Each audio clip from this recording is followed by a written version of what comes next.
Bien, c'est parti. Alors, dans cette vidéo, on va parler de text mining. Je suis à fond dans text mining en ce moment. Et en particulier, nous allons parler de la librairie Canteda pour R. Alors, je resitue un peu les choses pour que tout le monde puisse profiter de la vidéo. J'ai un cours de text mining à l'université. Voilà, je commence juste après les vacances de la Toussaint et c'est pour la formation du mardi, qui se reconnaîtra. Je leur fais un petit coucou. Bien, alors tout va bien, pour chaque séance déjà, j'ai déjà tout préparé et pour chaque séance, je fais le choix du meilleur outil, voilà. Généralement, le meilleur outil, c'est soit R, soit Python, c'est un des deux, avec le package qui est le plus adapté par rapport au message que je vais transmettre durant le cours.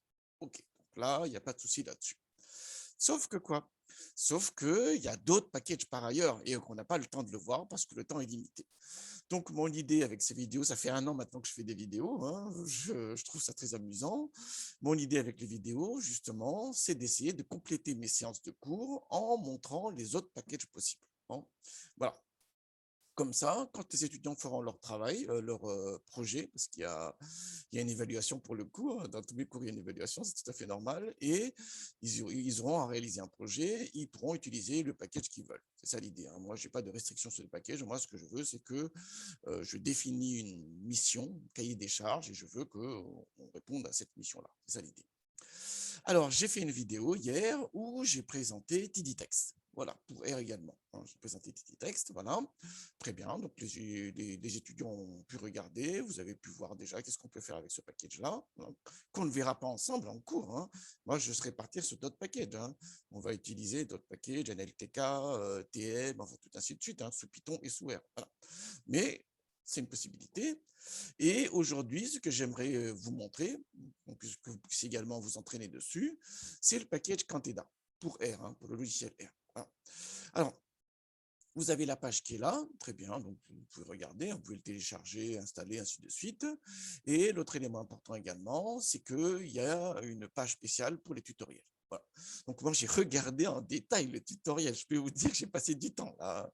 J'ai passé vraiment beaucoup de temps. Il y a différents chapitres. Hein. Voilà, certains, on va les revoir ensemble, ainsi de suite. Ok, nickel. Par exemple, ici, la classification, sauf qu'on ne va pas utiliser un IceBase, on va utiliser un SVM, mais on a les bonnes démarches ici. Très bien, il y a d'autres démarches possibles. Hein, donc, c'est à vous de regarder. Hein. Moi, je ne vais pas tout refaire, ça n'a aucun intérêt. Voilà, je vais voir uniquement celles qui me paraissent intéressantes pour éveiller votre curiosité sur ces aspects-là. Voilà. Donc, je vais essayer de revoir les principales fonctionnalités en reprenant une partie donc, du tutoriel qui est là. Et pour que mon tutoriel, cette vidéo soit réellement intéressante, je vais essayer de reproduire les différents calculs avec une autre base. C'est tout l'intérêt de la faire. Je peux faire les calculs sur une base qui est définie, ok. Est-ce que ces mêmes calculs, je peux les reproduire sur une autre base? Si vous arrivez à le faire et que vous avez des résultats corrects, que tout tient la route dans ce que vous faites, ça veut dire qu'on a bien compris le fonctionnement de l'outil. C'est ça l'intérêt. Hein. Transposer ce qu'on fait dans d'autres contextes avec d'autres bases, ça montre bien qu'on a compris le mécanisme de l'outil. Bien. Alors, la base que je vais utiliser, je l'ai utilisée justement dans cette vidéo aussi. Hein. Comme ça, on a des résultats comparables. C'est aussi un des aspects intéressants. C'est que je veux faire un calcul avec différents outils sur les mêmes données. Comment se situent les résultats? Est-ce qu'on a exactement les mêmes résultats? Est-ce qu'on a des résultats différents? Et pourquoi ils seraient différents? Ça également, c'est un élément à voir. Voilà. Donc, on va prendre cette base-ci que j'avais déjà utilisée hier, CMDB Reviews. Donc, IMDB Reviews, c'est tout simplement une base où on a des commentaires de personnes hein, sur des films. Et ensuite, ces commentaires-là ont une polarité. Hein. Le mieux, c'est que je montre la base ici. Ça, c'est la base que j'ai utilisée. Je l'ai renommée, voilà, parce qu'on va faire une classification supervisée par la suite, et donc on aura bien l'échantillon apprentissage test. Donc l'IMDB et Review 1000, c'est celui que j'ai utilisé dans TD, dans TD Text, et on a bien les commentaires qui sont là. Donc on a des commentaires voilà, pour chaque film, on a des commentaires pour chaque film. Voilà. Et à chaque film, à chaque commentaire est associé une polarité. Est-ce que le commentaire a une connotation négative, voilà, ou est-ce que le commentaire a une connotation positive? Voilà, on a bien ça. Et on a 1000 commentaires négatifs, 1000 commentaires positifs. C'est pour ça que la base s'appelle IMDB Reviews 1000. Hein, c'est à cause de ça. Mais il y a 2000 individus en tout. Hein, il y a 2000 individus en tout, mais en fait, 1000 négatifs, 1000 positifs. Voilà. Et l'idée, justement, c'est de voir on verra par la suite la relation qui peut exister entre les commentaires et ici, donc la polarité qui est associée à chaque document. Voilà, on sera justement dans l'apprentissage supervisé. Bien, alors j'enregistre pas, ça y est, nous sommes prêts, et j'ai préparé ici, là, qu'est-ce qu'il me fait? Voilà, j'ai préparé ici le notebook. Comme d'habitude, hein, j'ai créé un notebook que je mettrai en ligne, je mettrai les données en ligne et je mettrai le notebook en ligne, comme ça vous pourrez reproduire tous mes calculs. C'est ça l'intérêt de l'affaire. Allons-y alors, comme d'habitude, on a exactement la même démarche qu'habituellement, comme dans l'autre vidéo d'hier, il faut charger la base. Hein. Donc, je vide la mémoire pour être sûr qu'il n'y a pas d'embrouille, je change le répertoire par défaut, et ensuite je lis la base ici, IMDB Reviews 1000 train.xls. Voilà, et j'affiche les caractéristiques de la base. Allons-y, très bien. Donc on a bien le label, qui est la première colonne, qu'on avait vu dans le fichier Excel tout à l'heure, et on a bien les commentaires, les différents commentaires. OK. Alors, si je veux m'intéresser au premier document, j'accède. Là, c'est un table qu'on a, c'est une sorte de data frame en réalité. Hein. Je vais agrandir ça un tout petit peu. Voilà. Donc, on a tout ce qu'il faut hein, pour manipuler. Donc là, si je vais voir le premier commentaire, on a bien. Là, j'affiche le premier commentaire. C'est bien ce qu'on a dans le fichier Excel. Vous avez bien vu. Hein. I don't have much to say about this movie. Voilà. Et on a bien ça ici. Hein. I don't have much to say about this movie. Très bien. Bien. Alors, on peut faire un premier nettoyage, on fait du traitement des documents, donc on a du texte, on peut faire du nettoyage, il y a différents nettoyages possibles. Alors, il y a un premier nettoyage, déjà, c'est qu'en réalité, j'ai vu que dans le document, j'avais montré ça dans la vidéo d'hier, qu'il y a des balises BR, des balises HTML BR, en fait, pour ceux de ligne. Voilà. Et on équilibre les commentaires, on saute à la ligne, on fait un deuxième paragraphe, ainsi de suite. Donc, ces balises-là, elles ne portent pas de sens du tout, il faut qu'on les enlève en réalité. Et comme il y a un espace et que je vais faire de la tokenisation, l'espace, là, il n'est pas bon du tout, là. Il n'est pas bon du tout, là, parce que du coup, il va séparer avec l'espace qu'on peut trouver. Donc, c'est pour ça que je vais virer toutes ces balises-là. Je vais réafficher le premier commentaire et vous avez vu, les balises BR, à peu près une foule, là, les balises BR ont été virées. Très bien, donc c'est nickel. Voilà. Ensuite, autre élément important également, c'est l'harmonisation de la casse. Hein, vous avez vu qu'il y a des éléments en majuscules, il y a des caractères en majuscules, des caractères en minuscules. On va harmoniser la casse. Voilà, je raffiche le premier document, il est écrit comme ceci. Voilà. Pour éviter qu'on différencie un terme écrit en majuscule et un terme écrit en majuscule. Voilà. Jusque-là, il n'y a rien à voir avec Canteda. On est bien d'accord là-dessus. Là où c'est intéressant maintenant Canteda, c'est qu'on va faire les traitements. On va faire les traitements. Et justement, le premier élément, c'est la tokenisation. Alors, j'ai expliqué ça en long, en large, en travers dans la vidéo d'hier. Donc, je ne vais pas reprendre les idées. Hein. L'idée, tout simplement, c'est qu'on va séparer les différents termes, qu'on appelle tokens, par des espaces, par les espaces qu'il peut y avoir dans les documents. Voilà. OK, donc je charge ici Canteda, que j'ai installé par ailleurs. Je crée un corpus. Il a besoin qu'on transforme les données en un format que lui reconnaît en interne. Et dans le corpus, je passe ici le data frame, où il y a les commentaires, le texte que je veux parser, et les variables supplémentaires. Pour l'instant, il n'y a que label. Il se peut qu'il y ait d'autres variables possibles. Hein. Ici, dans la base, j'aurais pu avoir, je vais rouvrir la base de nouveau, ici, donc j'ai la polarité des deux commentaires, mais j'aurais pu avoir aussi des colonnes supplémentaires ici. Par exemple, c'est l'âge de la personne qui a émis le commentaire. Est-ce que le genre également, est-ce que c'est un homme ou une femme? Ou bien également, est-ce que c'est un professionnel ou bien c'est un amateur éclairé, ainsi de suite, ainsi de suite. Voilà. Donc, il se peut qu'on ait des variables supplémentaires. Et ce qui est très intéressant dans Canteda, c'est qu'on peut lui passer le data frame complet. On lui dit que ici, commentaire, c'est là où il y a les données textuelles, et les colonnes supplémentaires l'accompagnent. Ce qui permet de faire des traitements très intéressants par la suite. C'est ce qu'on verra. Bien. Alors, OK, donc je transforme les données dans un format que lui reconnaît, c'est le format corpus. Voilà. Voilà, très bien. Donc, il a dit, voilà, le numéro de package, voilà, une code version, voilà. On peut utiliser du calcul parallèle. C'est pas mal, ça. Hein, voilà. Et il met le site. Très bien. Donc, il est en train, voilà, de prendre les différents textes. Jusqu'à présent, il n'a rien fait. La chose qu'il a faite, c'est qu'il a lancé la librairie et il a chargé mon data frame et a transformé un type interne corpus, voilà, qui va lui permettre de faire des traitements par la suite.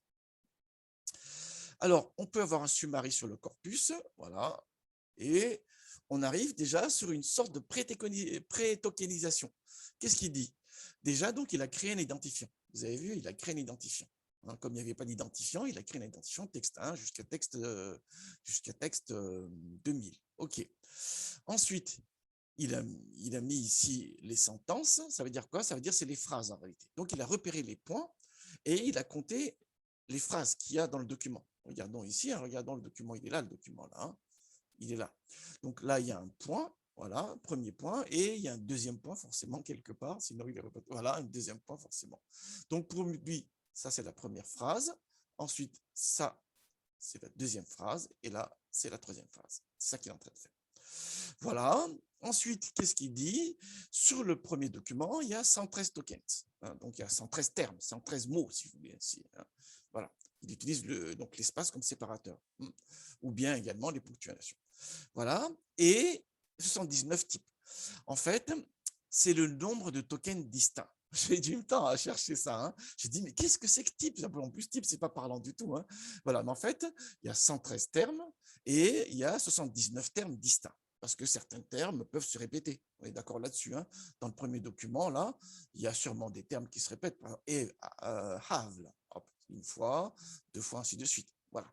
Et donc, ce qu'on a ici, c'est le nombre de termes dans le document et le nombre de termes distincts. Voilà, très bien. À chaque fois qu'il y a une sortie d'un logiciel, nous devons comprendre qu'est-ce qu'il nous dit exactement. J'ai passé un peu de temps à lire la documentation là-dessus, mais il fallait comprendre. On peut pas montrer des résultats sans comprendre ce qu'il y a derrière. C'est juste impossible, ça. Je dis ça toujours aux étudiants. Utilisez les outils que vous voulez, pas de souci là-dessus. Mais à chaque fois que vous utilisez un outil, vous devez maîtriser ce qu'il est en train de faire et les sorties qu'il vous propose. Nous devons maîtriser ça, sinon on ne sait pas ce qu'il va nous faire en réalité. Et du coup, on ne mesure pas donc la portée de nos résultats. Voilà. J'ai pris ma petite casquette de prof de seconde. Bien. Ensuite, qu'est-ce qui se passe? Voilà, j'avais dit qu'il y a commentaire ici. Hein. Là, regardez. Hein. Là, je passe le data frame complet et je dis que le champ texte qui va devoir passer, c'est le champ commentaire. Mais il y a d'autres champs possibles. Hein. Et donc, on peut avoir ici, avec ces champs supplémentaires-là, avec docfarce. Alors, en l'occurrence, ici, il n'y en a qu'un seul, c'est label. Mais il se peut qu'il y ait d'autres champs supplémentaires. Hein. Il y aurait pu avoir, par exemple, le genre de la personne. Est-ce que c'est un homme ou une femme qui a mis le commentaire? L'âge de la personne, voilà, sa situation professionnelle. Est-ce que c'est un professionnel qui a mis le commentaire? Est-ce que c'est un critique de cinéma? Ou bien c'est une autre personne, un amateur tout simplement, qui a écrit sur Internet, ou je sais pas, ainsi de suite. Voilà. Bien. Et on passe maintenant à la tokenisation. Alors, ce qui est très intéressant, donc, c'est que je vais tokeniser mon corpus. Vous savez maintenant ce que c'est que la tokenisation. Hein. J'ai décrit ça en long, large, en travers dans la première vidéo, donc je ne vais pas m'attarder là-dessus, sur le text mining. Et je vais enlever les nombres, voilà, et je vais enlever la ponctuation.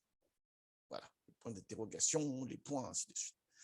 Et j'affiche les résultats. Très bien, donc là, il a séparé, hein, donc on avait des espaces pour séparer les différents termes, et donc A, il l'a mis à part, voilà, c'est un premier token, ensuite, dont un deuxième token, A avait un troisième token, ainsi de suite. Alors, à ce stade-là, je m'étonne un peu. Je m'étonne un peu parce que, regardez là, il vous dit qu'il y a 80, il y en a 12 et 92 morts, donc il y a 2 et 2, 4, 104 tokens. Voilà. Or, ici, il me dit qu'il y en a 113. Ouh là là, comment ça se fait ça? Comment ça se fait ça? En fait, ça se fait que là, j'ai rajouté des options supplémentaires. Retire les nombres et retire les ponctuations. Et donc, lui tient compte de ça ici, quand il a fait la tokenisation. Alors que là, j'imagine qu'il a fait avec des paramètres par défaut internes, que je ne connais pas par ailleurs, il faudrait regarder ce qu'il fait, mais il donne ça juste à titre indicatif. Donc, les options qu'on met là, ils sont très, très importantes. Très importantes pour les résultats qu'on obtient par la suite, qu'on va traiter par la suite. Voilà. Très bien. Donc, si on veut voir en détail le premier document, voilà, on a bien, voilà les différents termes qu'il y a dans le premier document. Et pour rappel, j'affiche le premier document, donc il faut regarder les deux sorties en même temps si ça rentre à l'écran. Voilà, I don't have much to say about this. Voilà, movie. Ensuite, il n'y a plus le point, on est bien d'accord, il a viré la ponctuation. It could. Et ce qui est intéressant, c'est qu'il a mis ici tour de force. Voilà. Dans d'autres outils, il aurait enlevé le trait d'union, voilà, et il aurait mis tour de force d'un seul tenant. On comprend quand même le sens. Hein, voilà. Dans d'autres outils également, il se peut qu'il remplace ici le trait d'union et du coup, il sépare tour de force. Il met tour comme un token, 2 comme un token à part et force comme un token à part. Voilà. Ça, c'est l'outil qui décide et nous devons comprendre ce que fait l'outil. C'est très important. Là, ici, en l'occurrence, non, quand il y a des traits d'union, il ne l'a pas séparé. Il l'a mis d'un seul tenant. Et effectivement, tour de force, on peut le prendre comme un n-gramme. Là. Tour de force, ça a un sens différent que tour tout seul, deux ou force tout seul. On est bien d'accord là-dessus. Voilà. Alors, parmi les différents tokens, on avait vu dans la vidéo précédente qu'il y a BAD. BAD est un terme clé qui permet de discerner les commentaires positifs des commentaires négatifs. Oui, quand on dit mauvais, généralement, ce n'est pas pour dire du bien, on est bien d'accord là-dessus. Donc, je vais essayer de voir les documents où apparaissent BAD. On va essayer de s'intéresser au terme BAD et la relation qu'elle peut avoir avec la polarité des documents. Est-ce que c'est un commentaire positif ou un commentaire négatif? La réponse, on la connaît à peu près, mais c'est quand même mieux quand les données nous confirment ou pas ce qu'on pense. Allons-y alors. Donc, je repère les documents où BAD apparaît. Qu'est-ce qui se passe là? Paf, très bien. Donc, BAD apparaît dans le document numéro 8, dans le document numéro 9, document numéro 11, ainsi de suite, ainsi de suite. Alors, si je m'intéresse au document numéro 8, voilà. Donc, il y a BAD forcément qui apparaît quelque part. Alors, je ne sais pas où est-ce qu'il est. Là, on doit pouvoir le trouver facilement. Vous regarderez chez vous, mais il y a sûrement un BAD quelque part. Ou voilà, très bien, je ne sais pas.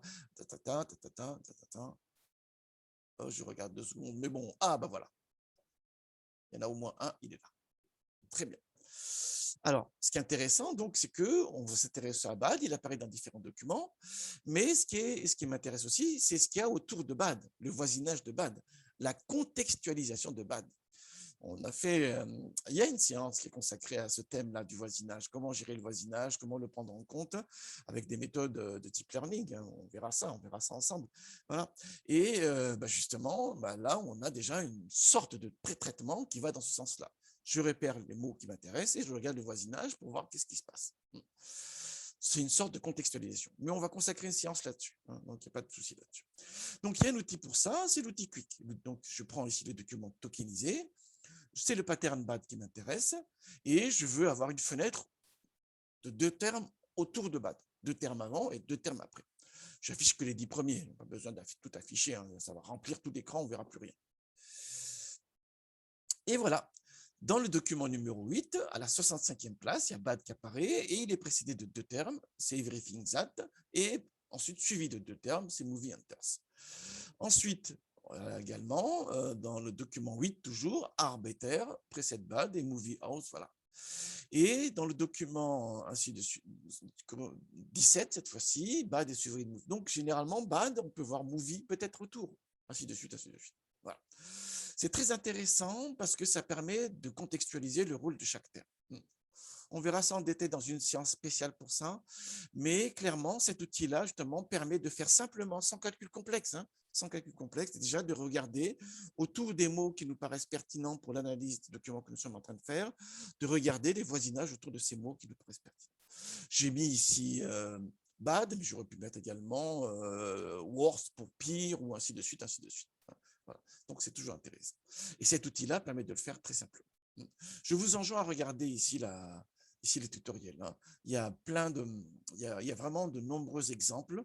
Voilà. Le seul petit bémol que j'ai, c'est qu'ils utilisent des bases internes et on n'a pas toujours la portée. On a toujours un peu du mal à visualiser qu'est-ce qu'il y a dans ces documents-là et pourquoi il fait tel ou tel traitement. Voilà. C'est pour ça que sciemment ici, j'ai pris une base très simple que j'ai mis dans un fichier Excel que tout le monde peut ouvrir. Comme ça, tout le monde peut regarder d'abord ce qu'il y a à la base, en dehors de l'outil de text mining, et après seulement, on fait le traitement et on comprend très bien ce qui se passe. Voilà. Mais bon, les idées que je reprends aujourd'hui, je les ai tirées de ce tutoriel-ci. Donc, je vous engage vraiment à le regarder. Bien. Alors, comme la dernière fois, il y a un problème, c'est les stopwords. Les stopwords, il y a un site qui en parle ici, c'est les termes en réalité qui ne sont pas, qui reviennent tout le temps, voilà, mais qui ne sont pas porteurs de sens. Un article, ainsi de suite, enfin, il y a tout un tas d'exemples pour ça. Voilà. Donc, généralement, ces stopwords-là, on ne les garde pas parce que ça pollue les traitements tout simplement. On les utilise systématiquement. Ça va pas, et ça ne permet pas de discriminer les documents, de les différencier. C'est ça l'idée. Alors, on a des listes de stopwords. En français, dans Canteda, il y en a. On avait vu qu'il y en a aussi dans TidyText. Voilà, là, c'est dans Canteda, il y en a. J'affiche les stopwords. Voilà. Et dans la librairie, par défaut, il y a 175 stopwords. I, me, my, myself, we, voilà. Ainsi de suite. Et dans ce contexte de critique de film, clairement, il y a des termes qui ne sont absolument pas discriminants. C'est movie, ainsi de suite. Voilà. Donc, c'est pour ça que je propose, mais c'est surtout pour montrer les fonctionnalités de l'outil, hein, je propose de rajouter un stopwatch dans ce contexte-là. On est bien d'accord. Hein. J'ai jamais dit que movie, c'est jamais un terme intéressant. Mais dans le contexte de critique de film, ben, le fait que le terme film apparaisse, ça ne permet pas de différencier les bonnes et les mauvaises critiques. On est d'accord là-dessus. Donc, c'est pour ça que j'ai rajouté parmi les stopwatch movie, movies, film, films. Voilà. Encore une fois, hein, il y a les stopwords qui sont génériques, comme I, me, my et tout ça, et il y a des stopwords qui sont contextuels par rapport au domaine que nous sommes en train de traiter. Et c'est ce que je suis en train de mettre ici. Donc, c'est tout à fait possible. Après, c'est à vous de définir le stopwatch contextuel par rapport au domaine sur lequel vous travaillez. Hein. Si vous travaillez sur le foot, des commentaires de foot, par exemple, il y a des termes qui reviennent tout le temps, qui ne servent à rien parce qu'ils reviennent tout le temps, et il y a des termes qui sont très déterminants pour différencier, je ne sais pas quoi, les articles, ainsi de suite. Les articles de foot. Paf.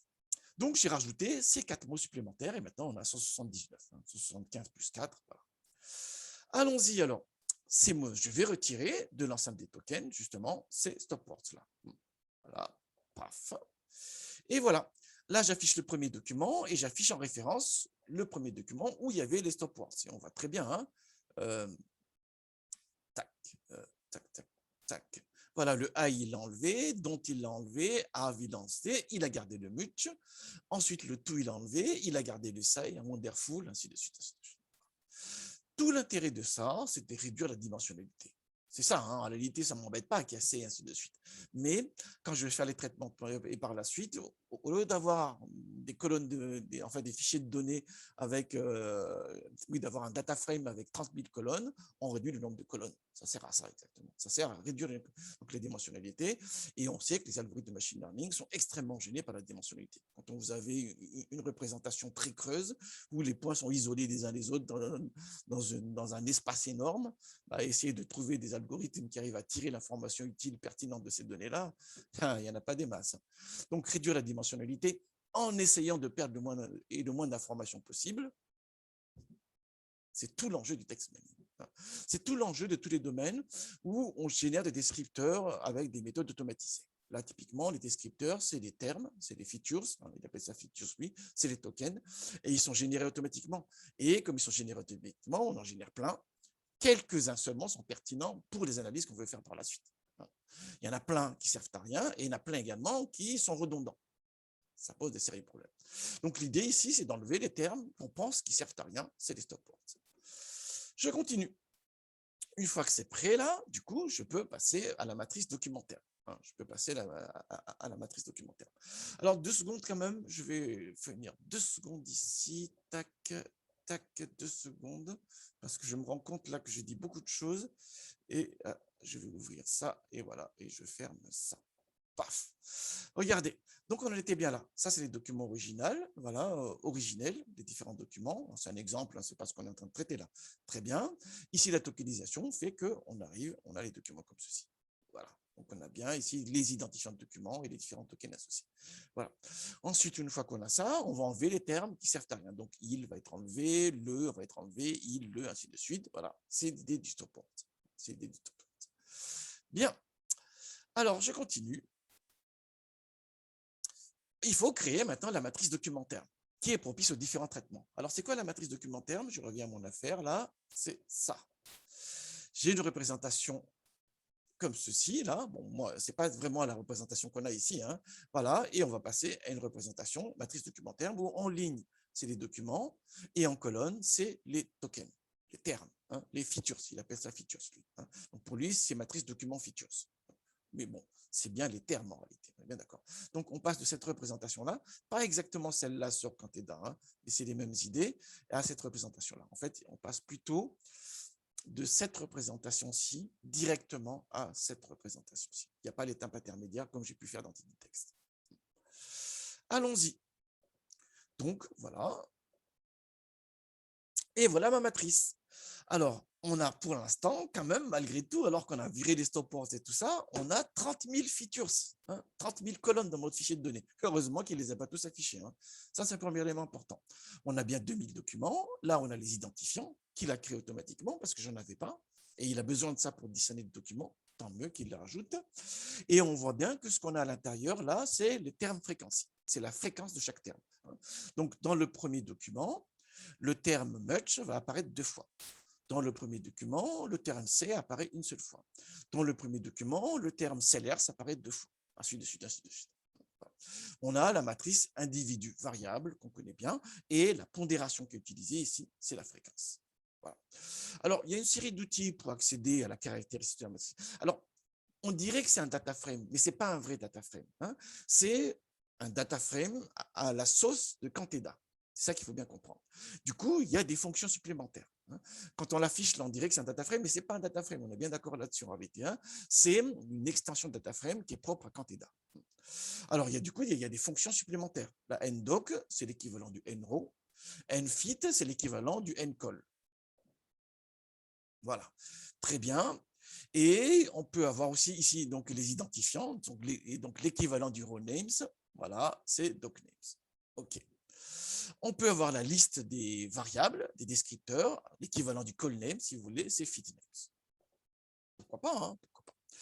Ben, l'intérêt d'utiliser cette représentation-là, c'est qu'il y a des fonctions supplémentaires qui sont utilisables directement avec le DFM de Canteda. Il appelle ça, donc c'est document feature matrix, d'où le DFM. Hein. DFM, ça vient de document feature matrix.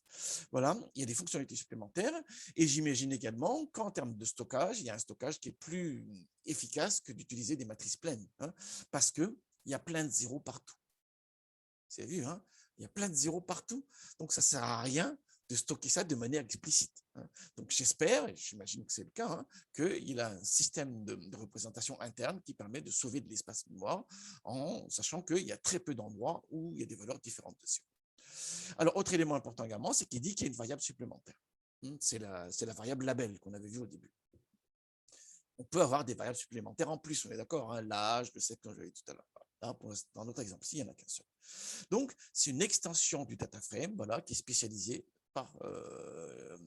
qui est une structure interne de Canteda. Alors, voilà, très bien. Et on peut afficher donc les futurs. Là, je n'affiche pas tout, mais c'est les noms des variables, tout simplement. Alors, justement, il y a des outils qui s'appliquent sur cette structure-là. Justement, top features, c'est les termes les plus fréquents en nombre total d'apparitions. Donc, on a one, like, just, good. OK, donc one va apparaître 2042 fois dans l'ensemble des documents. Voilà, sachant qu'on a 2000 documents. Donc, le 2042, là, c'est le nombre d'apparitions totales et il se peut que dans certains documents, il apparaisse plusieurs fois. C'est pour ça qu'on a 2042 qui est supérieur à 2000. Hein. Sinon, c'est totalement incohérent. Sinon, on est bien d'accord là-dessus. Hein. Donc, ça, c'est le nombre total d'apparitions de one dans l'ensemble des documents, sachant qu'il peut apparaître plusieurs fois dans un document et que du coup, dans certains documents, peut-être qu'il n'apparaît pas. Alors, j'avais dit que le DFM, donc le document feature matrix de Canteda, c'est une sorte de data frame, mais propre à Canteda. Pour vérifier ça, j'ai fait un call sums, voilà, qu'on connaît bien, hein, qui permet de faire la somme par colonne, hein, dans la matrice document terme, et je l'ai trié de manière décroissante. On doit avoir exactement ces résultats-là, sinon il y a un problème. Je vérifie ici, et on a bien les mêmes résultats, heureusement. Hein. Si on n'a pas les mêmes résultats, c'est qu'il y a un gros souci. On est bien d'accord là-dessus. Hein. C'est à nous de vérifier ça. À chaque fois que vous explorez un nouveau package, voilà, moi, ça ne me dérange pas. Je trouve ça très bien d'être curieux et de regarder le nouveau package. Regardez, inspecter son comportement. Hein. On doit maîtriser ce qu'il est en train de faire parce que sinon, on ne mesure pas la portée de nos résultats. Alors justement, on va faire quelques statistiques supplémentaires. On va voir quelques statistiques supplémentaires. Il y a un outil pour ça. Donc, il y a un package spécialisé pour les statistiques descriptives. C'est Canteda TextStats. Voilà. Donc, il faut l'installer également. Donc, je vais l'installer. Et je vais essayer de recalculer donc, la fréquence des termes. Vous avez vu, hein? Voilà. Normalement, tout ça doit être cohérent. On va voir. Et voilà. Alors, ce qui est intéressant quand même, c'est que là, on a une information supplémentaire. Il dit, dans l'ensemble des documents, c'est le sens du all qu'on a là, le one va apparaître 2042 fois. C'est les résultats qu'on avait obtenus ici, précédemment. Okay. Jusque-là, pas de souci. Et il apparaît dans 1100 documents. Ça veut dire qu'il y a 900 documents où il n'apparaît pas. Ça accrédite bien l'idée que le terme one apparaît plusieurs fois dans certains documents et il n'apparaît pas dans certains documents, dans 900 en l'occurrence, parce que maintenant on a le bon chiffre. Donc, ici, dans TextStat de Canteda, il y a des fonctionnalités supplémentaires qui enrichissent donc la lecture des résultats. Et ça, c'est intéressant. Je peux le faire par calcul, ça. Hein. Là, on le fait sans aucun problème. Je passe par une pondération binaire, je fais les sommes et je peux comparer les différents résultats. Mais là, il suffit de taper la commande et on a le résultat correspondant. Donc, voilà, c'est ça qui est intéressant. Hein. Pareil, l'EC va apparaître ici dans 930 documents différents et en tout, il apparaît 1623 fois, ainsi de suite, ainsi de suite. Alors, si je m'intéresse justement au terme bad, pareil, le terme bad, encore une fois, me paraît un terme en fait important pour savoir, pour avoir une idée de la polarité du commentaire. Est-ce que le commentaire est plutôt positif ou négatif? Donc, je récupère le résultat qui est là, voilà, qui est une sorte de data frame, et je regarde comment ça se situe, et ça se situe pour bad. Paf. Il m'a dit que bad donc, apparaît en tout 699 fois, et il apparaît dans 460 documents distincts. Voilà, donc il y a donc 460 documents où il apparaît au moins une fois le terme bad, et en tout, dans certains documents, donc il apparaît plusieurs fois, il apparaît en tout 699 fois. Très bien, il n'était pas loin. Donc on a aussi ce même type de résultat là. Hein, voilà. Alors justement, on va essayer de voir maintenant le terme bad. Qu'est-ce qui se passe quand c'est une polarité plutôt positive qu'on a comme commentaire ou polarité négative? Donc, on peut calculer les termes fréquencies, là, voilà, les fréquences de termes, en les distinguant selon une variable DocVar. Ici, la variable DocVar, on n'a qu'une seule, c'est le label. Hein.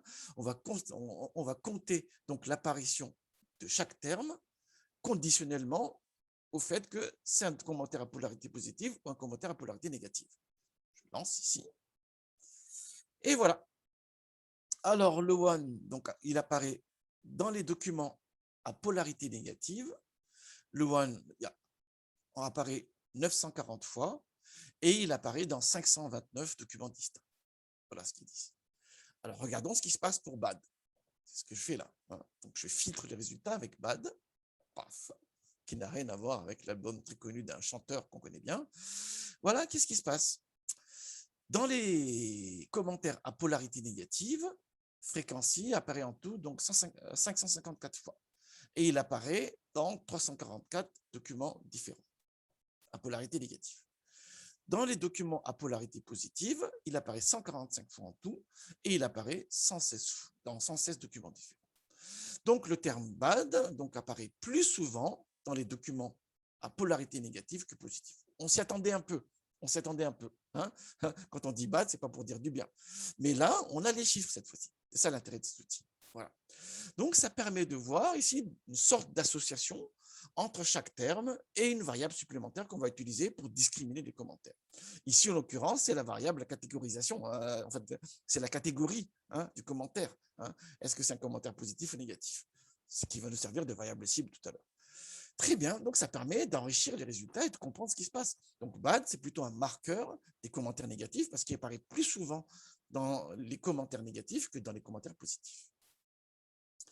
Alors, avec TextStat de Canteda, justement, il y a des outils qui permettent de voir donc les associations entre les termes et une variable supplémentaire qu'on veut analyser. Nous, en l'occurrence, c'est label.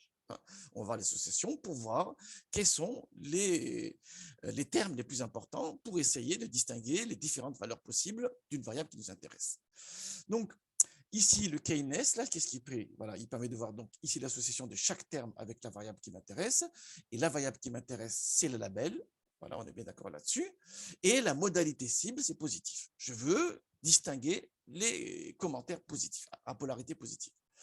Alors, il va faire les calculs. Alors, j'ai lancé avant, donc je connais donc la teneur des résultats. Et je vais l'afficher en triant de manière décroissante selon l'équilibre. Je vais lancer tout de suite, comme ça on verra ce qui se passe. Selon la valeur absolue, parce qu'on a des choses très bizarres. Regardez. Alors, qu'est-ce qu'on a ici? Donc ici, la modalité cible, c'est donc label positif. Voilà.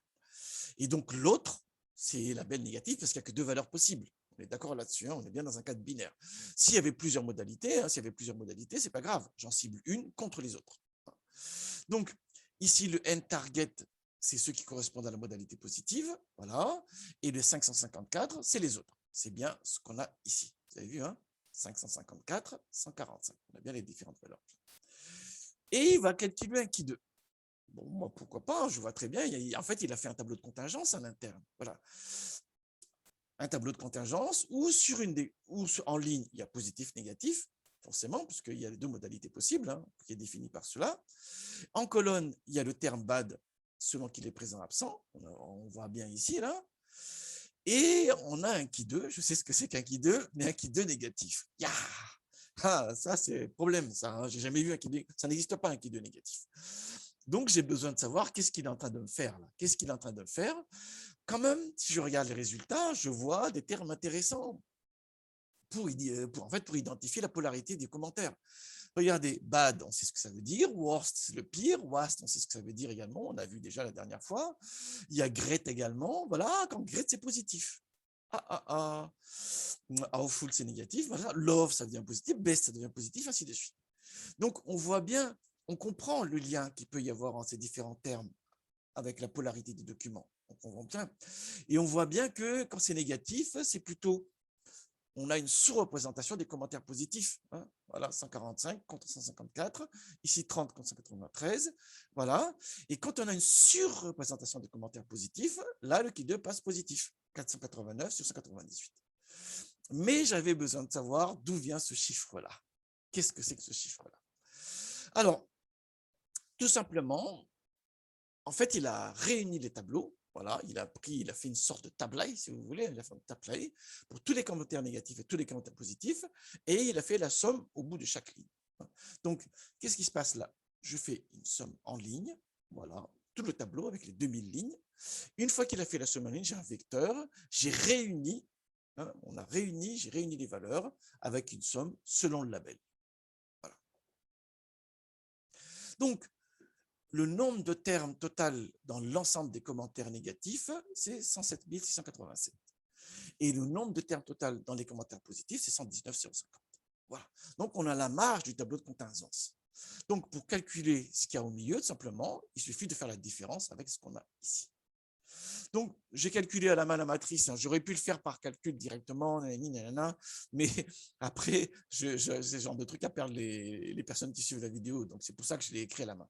Donc, vous avez vu, hein, j'ai créé une matrice. Je vais d'abord créer la matrice et on va la lire ensemble. Regardez. Tac, tac. Je vais l'agrandir un tout petit peu. Regardez. Hein.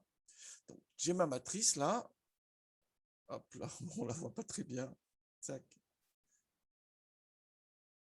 Voilà. Regardez, 145, c'est ça. Hein, donc, le 2, là, c'est négatif. Voilà, et le 2, c'est positif. Et le 1, c'est négatif, par ordre alphabétique. Hein, très bien. Donc, le 145, on le voit bien, c'est celui-là. Les exemples, si vous voulez, les exemples positifs. Les exemples négatifs, 554, on est là. La somme totale en ligne des négatifs, c'est ça. Donc, pour avoir la valeur qui est là, tout simplement, je prends la somme totale qui est ici, là, moins celui-là, et j'ai la valeur qui est là. C'est ce que j'ai fait ici. Tac. Et pour avoir cette valeur-là également, je prends ici la somme totale des positifs, 119 050, moins la valeur qui est là, et ça me donne cette valeur-là. Voilà le tableau de contingence sur lequel il va calculer le qui2. Donc, j'ai utilisé un autre outil, Cisc.test, sans correction de continuité. Hein. Vu les effectifs, ça ne sert à rien ici de faire la correction de continuité, de rajouter 0,5 si vous voulez. Voilà, c'est ça la correction de continuité. Très bien. Et je calcule et je retrouve bien la valeur qu'il met là. Hein. 280 sur 365, c'est bien cette valeur-là. Voilà. Donc, pour chaque terme, il fait un tableau de contingence avec la variable de référence qui est là. Voilà. OK. Ça, on comprend maintenant. Il calcule le qui2. On sait très bien ici. Et il affecte un signe selon que la modalité cible est sous-représentée ou sur-représentée. Quand elle est sous-représentée, il met un signe négatif. Donc là, on voit que les yes sont surreprésentés pour le terme bad par rapport au bad, par rapport au neg. Très bien. C'est pour ça qu'il met un moins. Là également, pareil. Hein. Voilà, moins 136. Et quand les termes positifs sont surreprésentés, là, pour great, regardez, il y a 489 qui correspondent à positif, 198 les autres, les négatifs du coup. Du coup, comme c'est surreprésenté, il calcule bien le qui2 et il met le signe positif. Voilà. Donc, on peut voir, les associations, et on peut voir le sens des associations. Donc, ce résultat-là, finalement, il est très intéressant. Il est vraiment très intéressant. Je vois que le terme bad est associé, en fait, à des commentaires plutôt négatifs. Et je vois que great plutôt associé à des commentaires plutôt positifs. Et ça se comprend très bien. Worst, c'est commentaires plutôt négatifs, worst, c'est tout ça. Et on a trié selon la force de l'association, en utilisant Key2. On aurait pu utiliser d'autres outils. Voilà. Mais bon, là, c'est le Key2 qui utilise. C'est un outil extrêmement riche. Encore une fois, avec 2-3 lignes de programmation, on peut le faire, ça, avec tous les risques d'erreur que cela comporte. Au moins, ici, vous faites une ligne de commande et vous faites tout d'une traite, avec des éléments de lecture. Très intéressant. Bon, la significativité ici, c'est pas non plus des scales plus pertinents dans la lecture pour le coup. C'est vraiment le Key2 qui est intéressant et le fait qu'on puisse faire un ordonnancement selon un Key2, donc d'équation par valeur absolue. Et l'autre aspect très important, c'est le signe qui permet de voir la sous-représentation ou la surreprésentation de la modalité d'intérêt. C'est ça qui est important de bien voir ici. Ok, très bien. Alors, dans cette vidéo, je me suis dit, je vais aller plus loin par rapport à la vidéo que j'ai fait sur TD Text. Et pour aller plus loin, je me suis intéressé cette fois-ci à la catégorisation de texte. Alors, ils en parlent ici, voilà, très bien, dans Scaling Classification, et j'utilise un knife Bayes. Voilà, très bien. Donc, moi, pourquoi pas.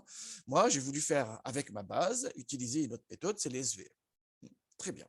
Avec une autre base, c'est ça qui est intéressant ici. Parce que dans le tutoriel qui est là également, il simplifie beaucoup de choses et du coup, on peut passer à côté de certaines manipulations extrêmement fastidieuses, mais qui sont très importantes pour le bon fonctionnement de ce qu'on fait.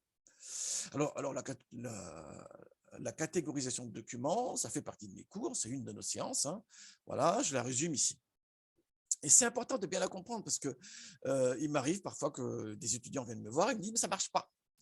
Alors, ça ne marche pas, j'utilise telle méthode, ça ne marche pas. Généralement, le problème, il n'est pas dans la méthode. Généralement, le problème, il est dans la préparation des données. C'est là qu'il faut regarder ce qui se passe. Donc, moi, quand j'arrive, je leur dis, mais non, on ne regarde pas les méthodes, on va d'abord regarder comment tu as fait la préparation des données. Et ça les embête beaucoup. Ils disent, mais non, ça c'est accessoire. Ce qui est important, c'est la méthode. J'utilise la méthode de ça, et ça ne marche pas, ainsi de suite. Et oui, mais ça ne marche pas parce qu'en amont, il y a tout un tas de soucis sur lesquels vous êtes passé peut-être rapidement. Et c'est là qu'il faut inspecter, et non pas l'algorithme de machine learning que vous utilisez. C'est pour ça que je prends le temps de 2 secondes ici de bien expliquer l'idée. J'ai un corpus d'apprentissage. Le corpus d'apprentissage, il est là. Voilà. Et j'ai un corpus test, c'est celui-là. Donc, on est bien dans ce cadre-là. Corpus d'apprentissage, c'est les IMDB 1000, train, et le corpus test, c'est IMDB 500. En fait, dans le corpus test, j'ai 1000 documents, voilà, et il y en a 500 de modalités positives et 500 de modalités négatives. Voilà, c'est pour ça qu'il s'appelle 500, même c'est 1000 documents. Très bien. Sur le corpus d'apprentissage, on va faire la tokenisation, la création d'un matrice documentaire avec une série de nettoyages, ainsi de suite, et aussi de sélection. On va faire une sélection sur la fréquence parce que l'ancien algorithme de machine learning sur une matrice de données où il y a 30 000 colonnes, c'est possible, mais bon courage parce que le temps de calcul peut être prohibitif selon les méthodes que vous utilisez. Donc, il y aura une sélection à faire et je vais faire une sélection très simple. Je vais faire une sélection tout simplement sur la fréquence, basée sur la fréquence. Quand un terme est trop peu fréquent dans l'ensemble des documents, ça ne sert à rien de s'énerver là-dessus. Très bien. Une fois que j'ai créé cette matrice documentaire-là, avec les filtrages, préparations, filtrage, tout ce que je fais, voilà, je vais lancer l'algorithme de machine learning. Dans mon exemple aujourd'hui, je prends un SVM, mais c'est toute autre méthode possible. Vous pouvez utiliser n'importe quelle méthode, une méthode, un perceptron multicouche, un random forest, tout ce que vous voulez, Voilà. Il faut que ce soit un algorithme supervisé tout simplement. OK. Une fois que c'est fait ça, qu'est-ce qui vaut mon classifieur? Il faut l'appliquer sur l'échantillon test. Ça, on l'a fait maintes fois. Mais dans le cadre du text mining, il faut être très précautionneux. Alors, j'explique. Il faut que sur le corpus de test, on crée également la matrice documentaire. Mais, et c'est là que c'est très important, pour créer cette matrice documentaire-là, il faut utiliser le dictionnaire qui a été construit sur le corpus d'apprentissage. C'est très important. N'allez pas ici utiliser des colonnes supplémentaires qui n'existent pas parce qu'il n'est pas dans le modèle de toute manière. Voilà. Et s'il y a des colonnes qui existent ici, mais que le terme n'est pas présent dans le corpus test, vous n'allez pas le laisser tel quel, parce que du coup, ici, quand vous appliquez, vous avez un décalage des colonnes. Et ici, là, pour le coup, avec le SVM, il va faire un produit scalaire, là, hein, et lui, il ne vérifie pas. Donc, du coup, tout est désordonné, tout ne va pas, et hop, ça fait n'importe quoi. Et c'est là que vous me dites, ça ne marche pas. Ça ne marche pas parce qu'il n'y a pas de cohérence entre la matrice qui est là, la conformation, donc la structure de la matrice qui est là, et la structure de la matrice qui est là. Donc, sur le corpus test, il faut bien créer la matrice documentaire. Voilà, ça, on est d'accord là-dessus. Mais en utilisant le dictionnaire qui a servi lors de la création de la matrice documentaire sur l'échantillon d'apprentissage. On a bien le même dictionnaire là et là. J'insiste lourdement, mais très, très, très lourdement.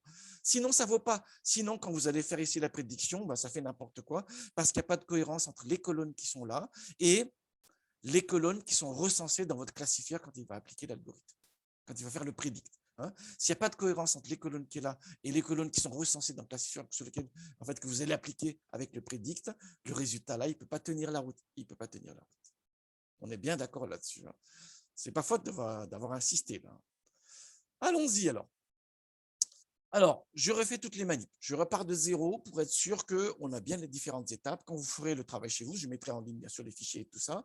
Vous pourrez récupérer mon notebook avec les résultats et reproduire les calculs. On doit avoir exactement les mêmes résultats si on a les mêmes versions de librairie, bien sûr. Alors, donc, je reprends le même data frame initialement et je l'appelle DTrain, tout simplement pour bien dire que c'est l'échantillon d'apprentissage. C'est bien cette partie-là, le corpus d'apprentissage, voilà, que je vais traiter pour créer la matrice documentaire. Donc, c'est ce que je fais ici. Donc, je me permets d'aller vite parce que j'ai déjà fait tout ça en plus haut. Hein. Voilà. Très bien. Ensuite, je regarde la fréquence des classes. Il y a 2000 observations en tout. C'est bien ce qu'on voit là, 2000 documents en tout. Il y a 1000 qui correspondent à une polarité négative. Il y en a 1000 qui correspondent à une polarité positive. Très bien. Je fais la tokenisation en enlevant le nombre et en enlevant la ponctuation. Donc là, pas de souci, j'ai déjà fait ça tout à l'heure. Ensuite, j'enlève les mots vides, comme tout à l'heure. Très bien, donc là, pas de souci également. Voilà, et je crée la matrice documentaire. Document feature matrix, il appelle ça. Voilà, et j'affiche, on a bien ça. Alors là, pour le coup, dans ce que je vais faire tout à l'heure, je préfère passer par une pondération binaire. Alors pourquoi je passe par une pondération binaire? Parce que là, il y a certains termes qui reviennent plus souvent que d'autres. Du coup, on n'a pas exactement les mêmes moyennes dans chacune des colonnes, ni les mêmes écarts types également. Voilà. Et pour certaines méthodes, là, ça pose un sérieux problème. Alors, on pourrait faire de la data préparation, typiquement, ou bien, ça c'est une première solution possible, voilà, ou bien prendre une pondération adaptée. Alors, pondération adaptée, ça peut être ici la fréquence relative, voilà, ou bien également prendre un TF-IDF, voilà, ou bien également prendre une pondération binaire. C'est ce que je vais choisir ici. Alors, pourquoi je prends une pondération binaire? Parce que c'est le plus simple. Voilà. Mais vous, dans votre projet, ne vous contentez pas de ça. Hein. À mon avis, la bonne idée, c'est d'essayer les différentes pondérations et de regarder celle qui est la plus adaptée. Déjà, on a des connaissances a priori. Si les documents sont de longueur inégale, il y a certaines pondérations qui sont plus intéressantes que d'autres. Et ainsi de suite, ainsi de suite. Donc, c'est à vous de regarder ça en amont. Et ensuite, de tester. C'est ça qui est important. Hein. Bon, moi, ici, c'est un tutoriel très simple pour montrer un outil. Je ne vais pas m'embarrasser, hein, mais cette étape-là est importante. La pondération fait partie des choses importantes hein, dans la création de la matrice documentaire. On est bien d'accord là-dessus. Hein. Là, c'est qu'un exemple pour montrer un outil. D'accord. Voilà. Donc, je passe par une pondération binaire et vous avez vu, hein, toutes les valeurs différentes de 1, différentes de 0, il les passe à 1. Donc, le 2 est passé à 1, le CLR est passé à 1 et tout ça, et quand c'est 0, ça reste 0, et quand c'est 1, ça reste 1, bien sûr, pas de souci là-dessus. Voilà. L'intérêt de passer par la présence-absence ici, c'est que je supprime les différences d'échelle qu'il peut y avoir entre différentes variables. Voilà. Du coup, ça me simplifie les calculs par la suite. Alors, autre élément important, je sais qu'il y a certains termes qui sont trop peu fréquents. Certains sont fréquents, film et movie, on les a enlevés en tant que stop words, mais il y en a certains qui sont trop peu fréquents également, donc qui ne sont pas très discriminatoires pour distinguer la polarité des documents. Donc ici, je vais supprimer les termes qui apparaissent dans moins de 10 documents. Voilà, c'est ce qu'on fait ici, c'est exactement ce que je fais aussi, et j'ai fait dans l'autre vidéo sur TDText. Paf. Très bien, donc de 30 259 features, termes, je suis passé à 3132 features. C'est quand même mieux, hein, on est d'accord là-dessus. C'est beaucoup encore, ça reste encore beaucoup, mais c'est quand même nettement plus simple à gérer par la suite quand on va lancer l'algorithme machine learning. Très bien. Alors, le data frame à la sauce Canteda, je la transforme en un data frame normal. Hein, c'est ce que fait le convert ici. Hein, parce que je vais faire un traitement de machine learning avec une librairie qui ne connaît pas Canteda. Là, je vais utiliser le E1071. C'est une librairie de machine learning qui implémente une série de méthodes, dont les SVM linéaires, dont les SVM et avec un kernel linéaire, mais il ne connaît pas Canteda, lui. Donc, moi, je dois transformer mon data frame à la sauce Canteda en un data frame à la sauce standard de R. C'est ce que je fais ici. C'est fait le convert ici et en data frame. Paf. Donc, on a ici les différentes colonnes et il y a une colonne qui ne m'intéresse pas, donc ID, je n'en ai pas besoin ici en l'occurrence. Hein. Je ne vais pas le présenter à l'algorithme de machine learning, hein. Ce n'est pas une variable docid. Donc, je vais la virer, c'est ce que je fais ici. Et dans le data frame, je vais rajouter une colonne supplémentaire, c'est le label. C'est la classe d'appartenance. Est-ce que c'est un commentaire positif ou c'est un commentaire négatif? C'est le label, je le rajoute ici. Alors, je le mets en majuscule pour que je le distingue bien pour la suite et j'affiche justement les colonnes pour voir s'il apparaît bien. Paf, je lance et on voit bien les dernières colonnes. Dans les dernières colonnes, il y a Mato, Winner et il y a la label qu'il a rajouté. On est bien d'accord là-dessus. Et les docid, bon, vous pouvez vérifier lui-même, mais il l'a viré. Là, avec cette commande-là, ça ment pas. Ça y est, il l'a viré. Très bien. Du coup, une fois que c'est fait, ça, j'en suis à ce stade-là. Ça y est. C'est long, hein, vous avez vu les différentes étapes qu'il y avait pour créer un data frame propre et propice à l'apprentissage supervisé dans mon contexte de SVM. Une fois que je l'ai là, donc du coup, je peux lancer l'algorithme machine learning. Voilà. Alors, mon algorithme ici, j'ai pris un algorithme très simple. J'ai chargé la librairie E1071, qui est connue depuis très longtemps déjà. Et je lance un SVM où la variable cible, c'est le label, donc c'est la classe d'appartenance, positif ou négatif, et versus toutes les autres variables disponibles dans la base. Hein, voilà. Il n'y a plus d'OKD de toute manière. Là, les données, et je prends un kernel linéaire. Voilà, parce que quand même, c'est un apprentissage à très grande dimensionnalité. 3000, ça reste beaucoup. Bah, il faut travailler sur la régularisation hein, pour être pas trop sensible à l'échantillon d'apprentissage. C'est ce que je fais ici. Voilà. Bon, ça prend un peu de temps parce que c'est quand même, il y a 2000 lignes et surtout 3000 colonnes. Donc, ça prend un peu de temps. Mais c'est à nous de choisir les meilleurs algos ici. Hein. Il y a certains algos, vous lancez 3000 colonnes, vous allez attendre longtemps, si ça ne plante pas. Hein. Genre, vous faites une analyse discriminante, typiquement, ça dépend comment c'est programmé, mais 3000 colonnes, certaines implémentations, elles ne vont pas aimer du tout. Hein. C'est à nous de vérifier ça. Je savais que les SVM, justement, est plus gêné par des grands nombres d'individus que par les grands nombres de variables. C'est pour ça que je suis parti sur un SVM et j'ai pris un SVM avec un noyau linéaire parce que je sais que ça reste en grande dimension et il faut qu'on régularise au mieux. Il y a le paramètre coût ici, un cost, le paramètre C qu'on pourrait régler. Et bon, ça c'est une autre histoire, mais ça fait partie des paramètres qu'il faut optimiser pour avoir le meilleur classifieur possible. Bien, ça y est, il a fini. Voilà, donc ça y est, j'ai fini ici. Très bien, je suis prêt.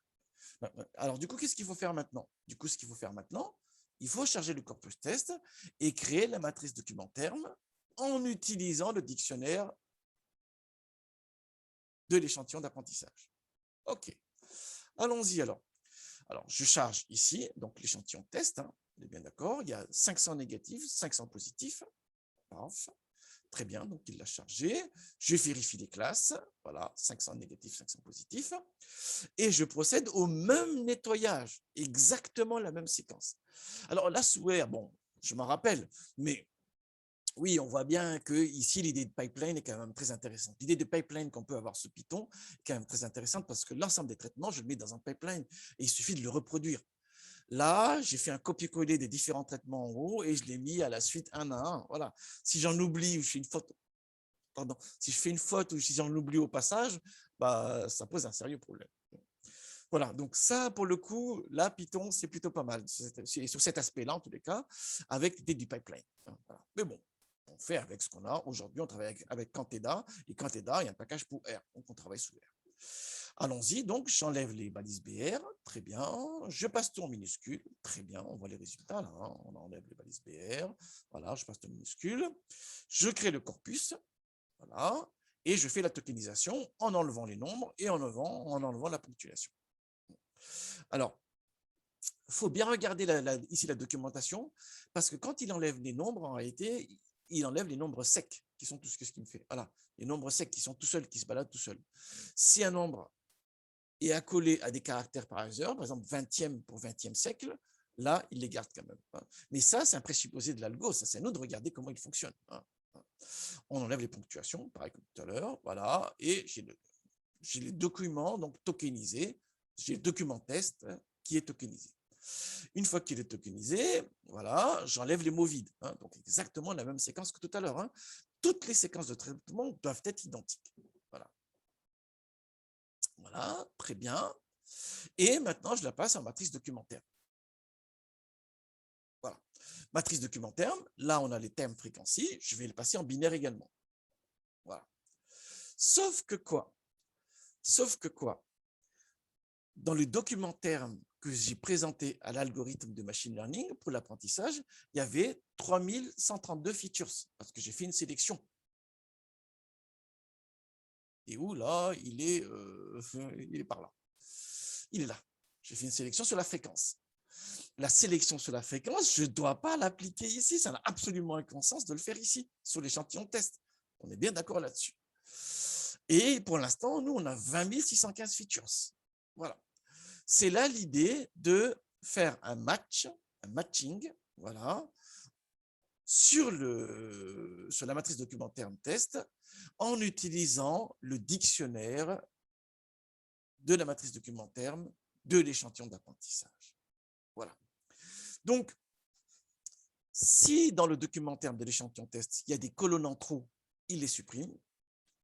Et s'il y a des colonnes qui n'existent pas, qui existent dans le train, mais qui n'existent pas dans l'échantillon test, il va la créer et il la remplit avec une colonne de 0. C'est ça qui est important. Et on doit bien avoir ce matching-là. C'est ce qu'il fait ici. Donc, c'est pour ça que je me suis permis de mettre ici en gras, quand je vais imprimer le notebook, et que j'ai mis arg ici pour qu'on comprenne bien ce qui se passe. Il faut absolument qu'on ait exactement la même conformation des colonnes ici et ici. Sinon, là, quand vous faites le prédict, là, ça fait n'importe quoi. On est absolument d'accord là-dessus. J'ai insisté, là, on ne peut pas dire que je n'ai pas insisté. Très bien. Une fois que c'est fait, donc, j'affiche l'entête, voilà, et surtout, je vérifie qu'on a bien les mêmes noms de variables. C'est bien vu, hein? Voilà, qu'est-ce qui se passe ici? Je récupère les feature names de l'échantillon d'apprentissage, de celui-là, les noms des colonnes. Je récupère ici les feature names de l'échantillon test, ceux-là, et je regarde les différences et je somme. Donc, on doit avoir 0 ici. Si les deux feature names concordent parfaitement, dans le même ordre, on doit avoir une somme de différence égale à 0. Paf. C'était très important. Une fois que c'est bon, alors, je vais la transformer en data frame que reconnaît l'outil SVM de E1071. Voilà. De nouveau, je vire DocID et je rajoute le label de l'échantillon test. Voilà. Et enfin, avant de faire ça, je revérifie, là je suis un peu maniaque, là pour le coup, mais bon, je vérifie qu'on a les mêmes colonnes dans les deux data frames. Mais oui, là, oui, de toute manière, j'avais vérifié ici, mais bon, deux vérifications valent mieux qu'une. Ok. Enfin seulement, donc, on peut faire appel à Predict, voilà, qui prend le classifieur, le SVM qui a été créé. CLF, c'est la nom de variable du SVM qui a été créé. Il est où le SVM là? Je l'ai perdu, il est là. Il s'appelle CLF, voilà le SVM que j'ai créé sur l'échantillon d'apprentissage. Donc, je fais un Predict là, maintenant, voilà. Je fais un Predict, voilà, Predict avec le classifieur, et les nouvelles données, c'est l'échantillon test. C'est cette étape-ci. Bon, je n'ai pas de stylo pour écrire là, mais voilà, on est bien sur cette étape. J'applique celui-là, ici, pour générer cette colonne-là. Donc, c'est pour ça que maintenant, dans le Predict, là, j'ai près de label, qui est la prédiction du label. C'est équivalent du grec chapeau qui est là. Voilà. Paf. Voilà. Et je fais un table. Donc, je sais que sur l'échantillon test, il y en a 500 donc, commentaires avec une étiquette négative, 500 commentaires avec une étiquette positive, et en prédiction, il y en a 537 qui sont donc négatifs et 465 qui sont positifs. À juste titre ou pas, on ne sait pas. Justement, pour le savoir, on fait la matrice de confusion, paf, voilà, et je vais calculer quelques indicateurs qu'on a vus en cours. Donc ça, non, ça vous maîtrisez maintenant, il n'y a pas de problème là-dessus. Donc là, je calcule par exemple le taux de reconnaissance, l'accuracy, paf, voilà, j'ai 81,5%. Rappelez-vous d'AntiDitext. Rappelez-vous d'AntiDitext. Dans AntiDitext, j'avais fait la même chose, mais en utilisant donc l'analyse des sentiments. Où pour avoir la polarité d'un document, on s'appuyait sur la somme des polarités des termes qui composent le document. Et on avait 72% de taux de reconnaissance. Rappelez-vous, hein. Voilà, voilà. Alors ici, là, voilà, j'applique un algorithme de machine learning pour prédire donc la polarité du document et j'ai 81,5% de reconnaissance. Voilà. Il y a quand même un gap. Même si ce n'est pas exactement le même échantillon de test, on est bien d'accord là-dessus. Hein. Là, je l'ai évalué sur les 1000 et là, je l'ai évalué sur 5000, sur les 500. OK, très bien, très bien. Mais le gap est tel qu'il est parlant. Il est réellement parlant ici.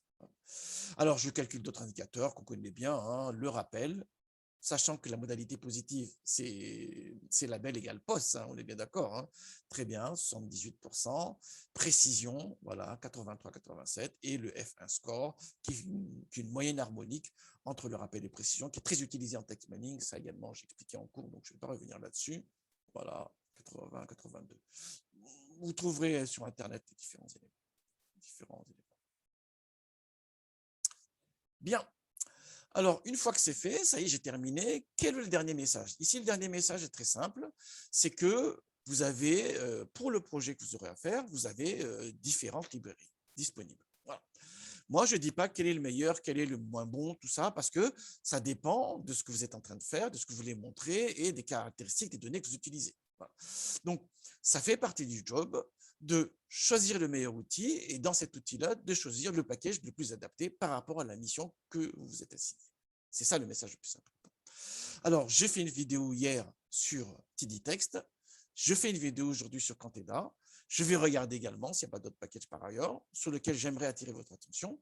Et je vous enjoins, on ne le verra pas en course, hein, je vous enjoins à vous de regarder ces différents packages-là pour pouvoir par la suite choisir celui qui est le plus adapté pour le projet que vous aurez à faire. Excellent travail à tous.